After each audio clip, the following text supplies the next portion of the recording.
Cuando la bobina se mueve hacia atrás y adelante, hace vibrar a un cono sensible. Esto empuja el aire frente al altavoz, creando ondas de sonido.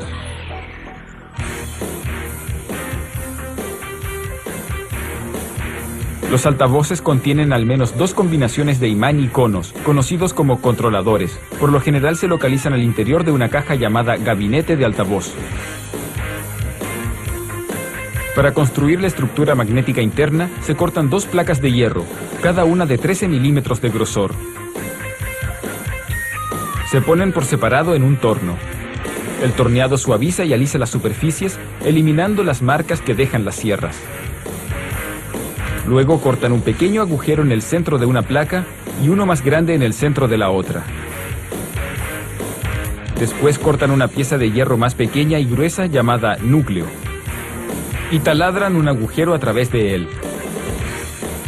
Aplican un pegamento epóxico ultra resistente al núcleo y a la placa trasera, la de agujero pequeño.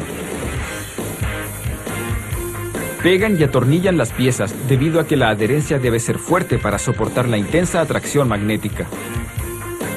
Se adhiere un filtro de espuma en el agujero para asegurar que la vibración del cono no atraiga polvo y cause daños internos.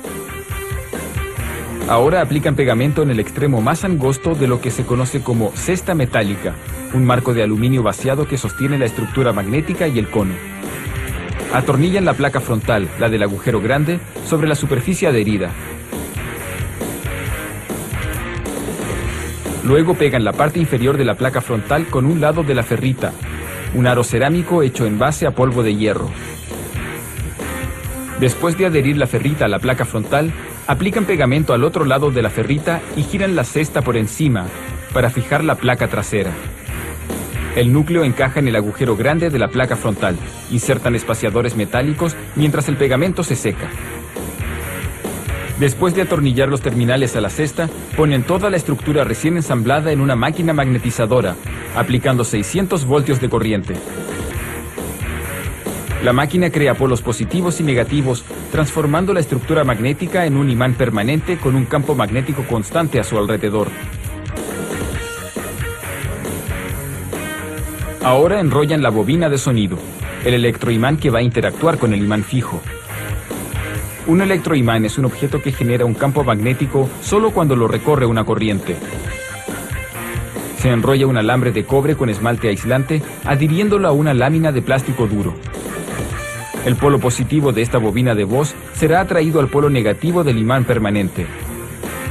Los polos negativos se repelen entre sí.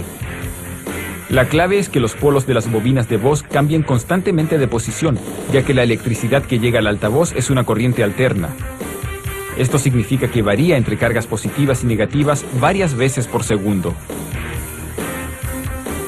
Esto permite que los imanes se atraigan y repelan continuamente entre ellos, provocando que la bobina se mueva rápidamente hacia atrás y adelante. Eso es lo que hace vibrar al cono y produce ondas sonoras. Después de poner la bobina entre la placa frontal y el núcleo, pegan la suspensión del fondo, unos anillos de material flexible que se mueven junto a la bobina y evitan la fricción con la estructura magnética. Luego pegan el cono, que por lo general está hecho de cartón, plástico o metal. Luego sueldan las conexiones eléctricas. La corriente proveniente del amplificador pasa a través de los cables y llega a los dos terminales. Los cables terminales se unen a los cables de la bobina de voz. Luego de asegurar que los conos se mueven libremente y sin fricción, pegan una capa de cartón rígido para impedir la entrada del polvo. El último paso es practicar una prueba de audio.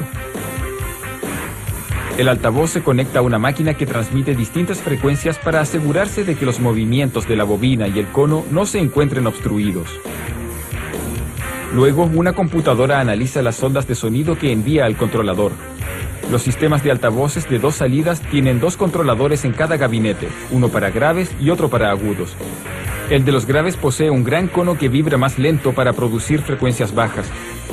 El de los agudos tiene un cono pequeño que vibra rápidamente con las frecuencias altas. Los sistemas de tres salidas poseen un tercer controlador con un cono mediano para los rangos medios.